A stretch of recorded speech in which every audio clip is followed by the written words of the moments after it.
to the elder apostles and elder bishops of GMS, including the elders that came before them that taught us the truth. Shabbat Shalom and salutations to all the brothers that are pushing the word of truth and in sincerity, the hopeful elect tabernacle of David, to the Aqua that are listening and learning, being a pillar of rest, 144,000, the 1/3, the hopeful elect of Israel. I'm the brother Yahshua. I'm back with the World War III Daily Update. Shabbat Shalom and salutations to you as well. I'm going to start right here in Isaiah 34:4. And all the host of heaven shall be dissolved, and the heavens shall be rolled together as a scroll, and all their hosts shall fall down as the leaf falleth off from the vine, and as a falling fig from a fig tree. All right, and the point here is the heavens rolling together as a scroll. We know what that means. Okay, it's describing a mushroom cloud. Let's look at that.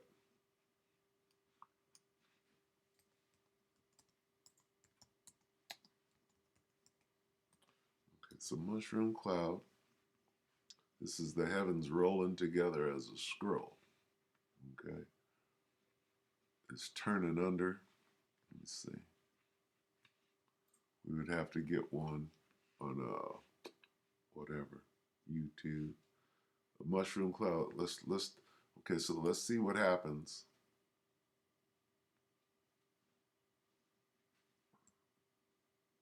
Let's see, heavens rolled together as a scroll. Let's search this and see what comes up. Okay. No mushroom clouds, huh? So they must be hiding this truth. This comes up. Okay. That's the heavens rolling together as a scroll. That looked like a chariot. Let's see. Okay, not a whole lot. Right here, I don't know. Look like a chariot right here. This is right. This is correct. What else? It's describing, okay, we're going to go to,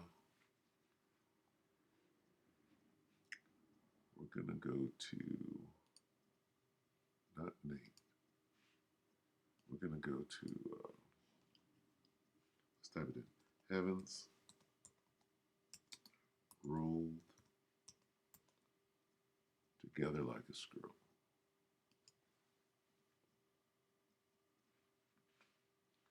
Huh.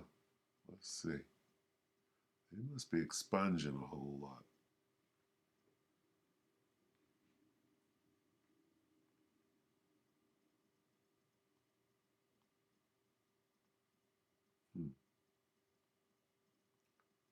I don't see it on here. That 8 years ago. And this is correct. The sky rolled up like a scroll is a mushroom cloud. That's correct. Okay, but there's not a whole lot of correct on here. There it is. And the heavens departed as a scroll. Same thing. Okay. 6:14.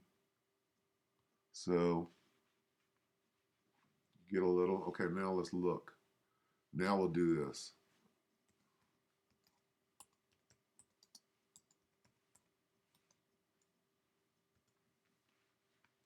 So we can see what it looks like. And it's a shame that they're hiding this. Everybody knows what a mushroom cloud is. They're hiding it to the best of their ability because they know where this thing is going. Everybody knows about nuclear weapons. What? They're not going to use them, right? Right here. Let's see. See how far away it is. This is some old footage. It's the atom bomb. Boom, there's a blast. Okay, now watch right here. Let me see. You see the rolling motion? See that? Rolling under. That's what it means, rolled together as a scroll. And it is rolling. That's probably not a good depiction, but I don't want to spend any more time on it. All right, so it's definitely a mushroom cloud. So what are we going to do with that? We're going to let Nate give the update. And of course, the first thing he's going to speak about is what? Nuclear bombs. A nuclear option, the Samson option. 19 hours ago, Canadian prepper, WW3 alert. Ships taken hostage, U.S. troops guard nukes, there's that word. NATO troops 50 kilometers from Russia, nukes deployed. Nuke, nuke, nuke, nuke. Look what he's wearing. That's the logo for the World War III Daily Update. I might have to come off of the gray code. No, I'm going to stick with gray. Anyway, take it away, Nate. It is looking increasingly more likely by the hour that the Israeli government may have to leverage the nuclear option, also known as the Samson option, as conditions deteriorate across the many fronts. Dun, dun, we are dun. talking about Israeli forces being pushed back in Gaza City, the war on the border with Lebanon heating up, the Yemenis who have apparently commandeered a commercial vessel that is... Wait a minute. See, this is very, very important because you'll never hear this on the mainstream media. He said, what? That the Israelis are being pushed back in Gaza City? What does that mean?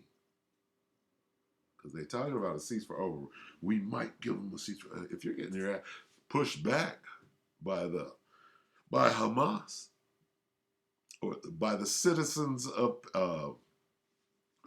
Gaza, right?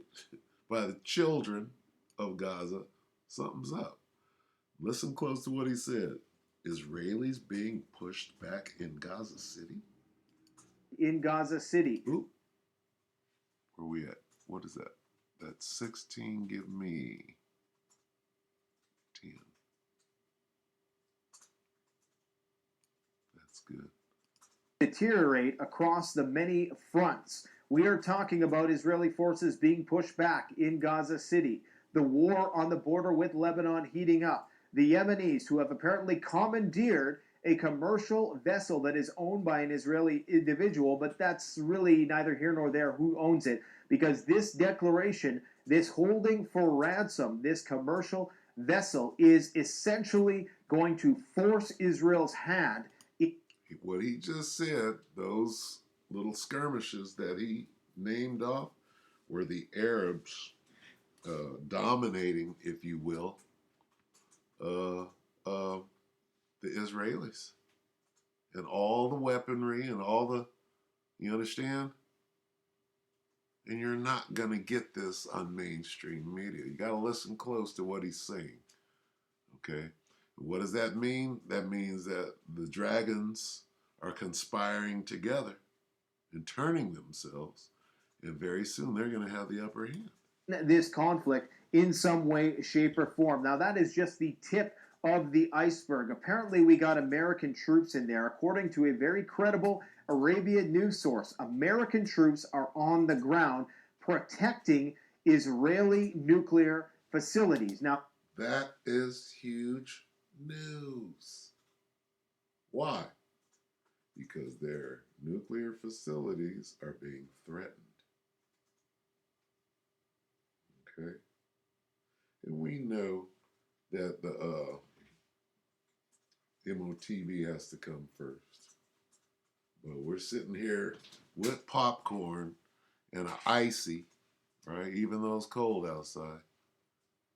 And we're trying to watch this movie. We're trying to hurry it along. Come on now. Looking at the watch. Question is, are they protecting these facilities? Are they there to prevent the Israelis from using them? Or are they there to help the Israelis utilize and execute their Samson? It doesn't matter what the reason is. It matters how the Arabs see it. How do they see it? For what it is. You're helping them out and not us. Nuclear triad option when the time comes. Now, I haven't done a video in 72 hours, but I'm constantly aggregating info in the background, and I can tell you nothing really speaks and provides perspective on how fast the situation is devolving when I don't do a video for just 48 to 72 hours.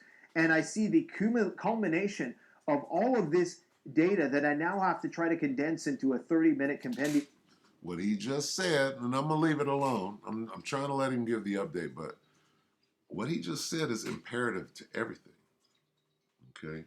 He just said that things are moving so fast, right? We're in the time now that things are moving so fast. If he don't do a video in 48 hours, a chunk, right, of some serious information done moved into the next day, and huge events are moving together so closely now that he's saying I gotta make a video every day on just how quickly the war is moving, not on if I could sell this freeze-dried food. Okay, so I mean, and that's written about the days being shortened and having no time. The devil knows he ain't got no time. He knows what's about to happen. Presentation. I'm going to do my best to do that, but no promises. But you just see how much has transpired in just a few days across the many war theaters, be it in the Baltic states, the shuttering of borders with Russia between Finland and all the Baltic states, the amount of casualties in the Ukraine-Russia conflict just in the last 24 hours alone is in the thousands, guys.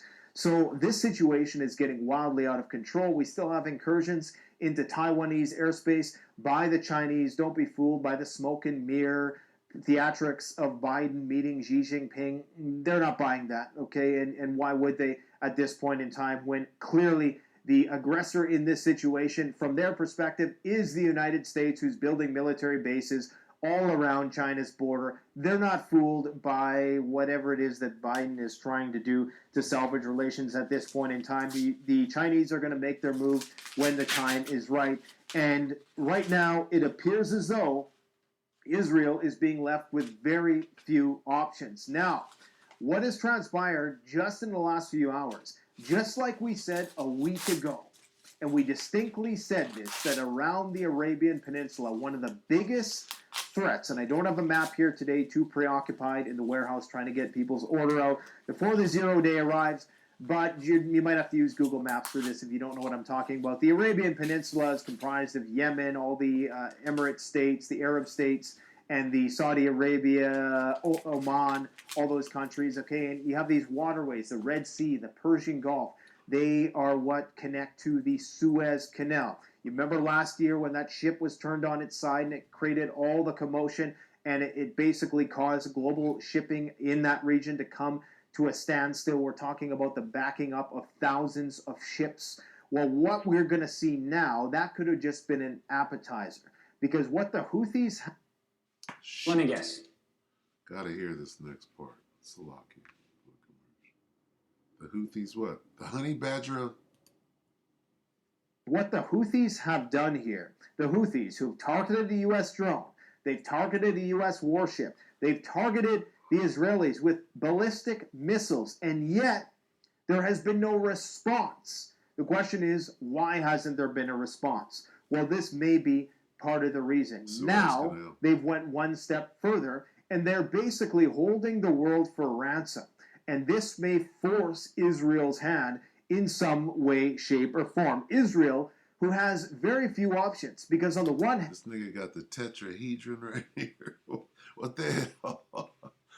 Is this a super message to the Illuminati that you're on their side? You got the tetrahedron right there. They have domestic unrest. Their population is pissed off. Netanyahu's popularity is at an all-time low. They got people beaten on their northern border, people beaten on the Golan Heights Syrian border, people beaten in Hamas border, in Jenin, in the West Bank, Jordan moving military equipment towards the border, Egypt moving military equipment towards the border, and they got the Yemenis launching missiles left and right commandeering vessels. I would hate to be Netanyahu right now. Understand this is why they may have to utilize that Samson option, but all it's going to do is just kick a hornet's nest and rile it up even more.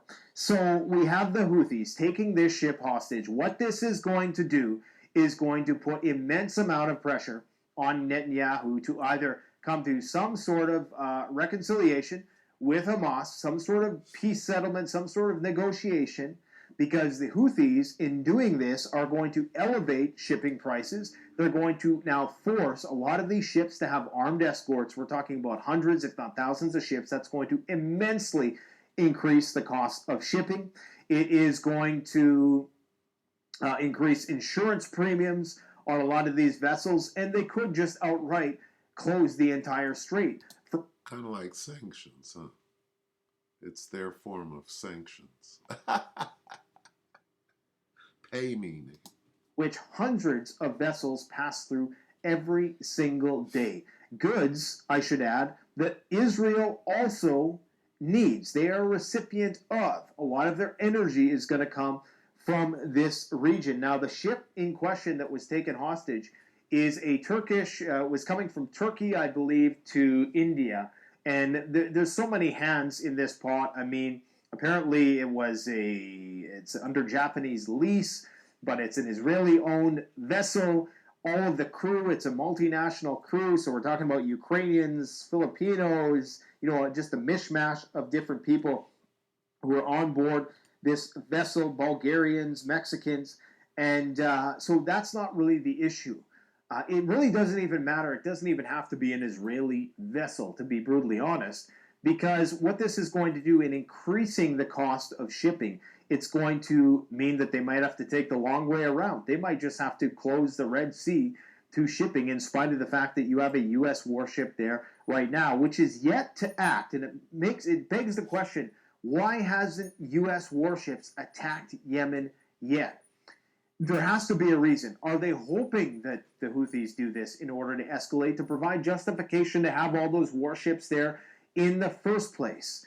I'm going to leave that up to you to speculate, but here's what they're saying. They're saying that they are going to target, either attack or commandeer, any ship carrying the flag of what they call the Zionist entity, i.e. Israel, any ships operated by Israeli companies with cargo for or intended for Israel or coming from Israel, or ships owned by Israeli companies.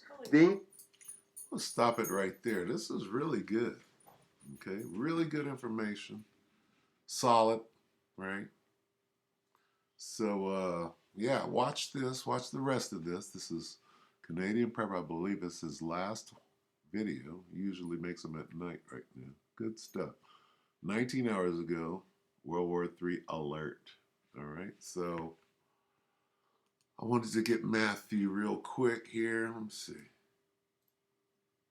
Send my Shogun here. Let's see. About how quickly this time is moving, right? Let's see. 21, right? Yeah, 22. Ah, here we are.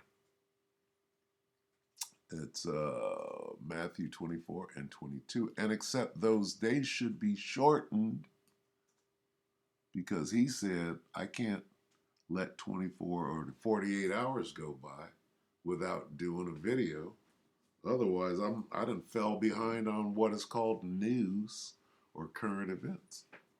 And except those days should be shortened, there should no flesh be saved. What does that mean? That this devil will kill everybody, including himself. He got a new toy called a neutron bomb, right? And he can kill himself, and he would.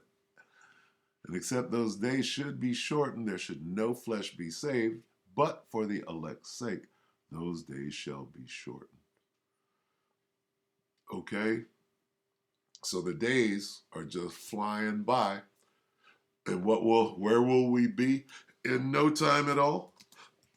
And we'll end on this. This is Revelation 11 and 14. Second woe. is past. And behold, the third woe, meaning the Third World War, World War III, cometh quickly. Well, the days are already moving quick, and World War III is coming quickly? How quick is that? Better wake your ass up. All right, with that, we hope that the elect are edified. You brothers and few sisters, with that, we're going to say Shabbat Shalom.